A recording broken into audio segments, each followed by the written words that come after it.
Assalamualaikum warahmatullahi wabarakatuh. Wahai saudaraku yang dirahmati Allah Subhanahu wa Ta'ala, semoga selalu dalam lindungannya.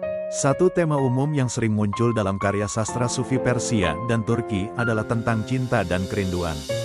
Cinta yang menarik seseorang dari kubangan lumpur duniawi kepada realitas sejati. Cinta yang mengubah kegelapan hati menuju cahaya cinta ilahi. Hal ini sebagaimana tertuang dalam syair-syair Maulana Jalaluddin Rumi, khususnya dalam Al-Masnawi dan Diwan-i Syamsi Tabriz, dua karya monumental Rumi dengan gaya bersenandung cinta yang berbeda. Al-Masnawi seumpama aliran air yang sejuk, tenang, dan menghanyutkan, seumpama gelombang dahsyat yang bertubi-tubi, kuat dan menghempas. Cinta itu magnet yang menarik segala hati ke arah dirinya. Hal seperti ini lazim dalam tulisan-tulisan pemikir-pemikir dan penyair-penyair Persia pada masa itu. Namun, kata Simmel, pada umumnya Maulana Rumi lebih menyukai ungkapan yang memperjelas kekuatan cinta yang hidup itu, bukan sekadar pesona mekanis. Dan Rumi kerap menggunakan perumpamaan yang diambil dari kehidupan sehari-hari. Cinta adalah sekolah. Seringkali penggambaran psikologis cinta kaum Sufi bukanlah cinta yang penuh tawa, tetapi cinta yang menderita akibat didera oleh kerinduan yang terus menggelora. Perumpamaan yang sering digunakan adalah api yang meleburkan segala sesuatu menjadi murni. Api peleburan, api yang membakar diri dalam kefanaan, fana, sehingga melahirkan wujud baru yang sesungguhnya, baka.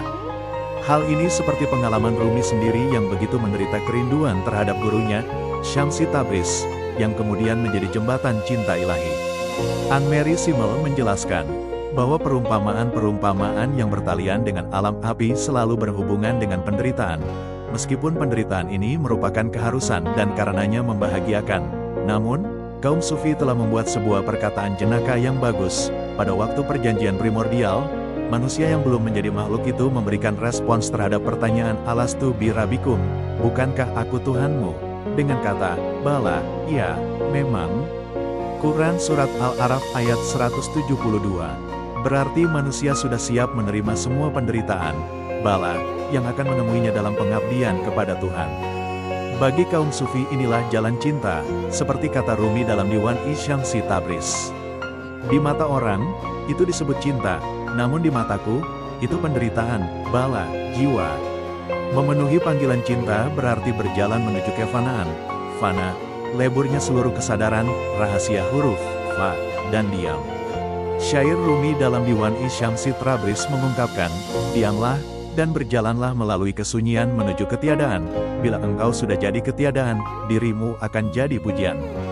Meskipun demikian, penderitaan bukanlah kondisi yang sesungguhnya. Ia adalah rasa ekstatik yang membuahkan kebahagiaan dan gerak kosmik yang menumbuhkan sesuatu yang bermanfaat. Rumi mengungkapkan hal ini dalam Al-Masnawi, lewat cintalah semua yang pahit akan jadi manis. Lewat cintalah semua tembaga akan jadi emas. Lewat cintalah semua endapan akan jadi anggur murni. Lewat cintalah semua kesedihan akan jadi obat. Lewat cintalah si mati akan jadi hidup. Lewat cintalah raja jadi budak. Demikian pula dalam Diwan-i Syamsi Tabriz, kalau saja bumi dan gunung itu bukan pencinta, tentu rumput tak akan tumbuh dari dada mereka. Pada akhirnya cinta tidak dapat diungkapkan sepenuhnya dalam kata. Lidah akan keluh membeku membicarakannya, dan pena akan terdiam menuliskannya. Namun hatilah yang mampu memenuhi panggilan cinta. Syair Rumi dalam Diwan-i Syamsi Tabriz. Bagaimana keadaan sang pencinta? Tanya seorang lelaki, ku jawab. Jangan bertanya seperti itu. Sobat, bila engkau seperti aku, tentu engkau akan tahu. Ketika dia memanggilmu, engkau pun akan memanggilnya. Cinta memberi kekuatan untuk menanggung kesulitan dan penderitaan dengan penuh kesabaran. Yang dilihat bukan penderitaan, yang dirasa bukan kesulitan, tapi yang dilihat, dirasa, dan dimaknai adalah cinta dan kasih sayangnya. Tentu ini tidak mudah, jika bukan karena pertolongan dan hidayahnya.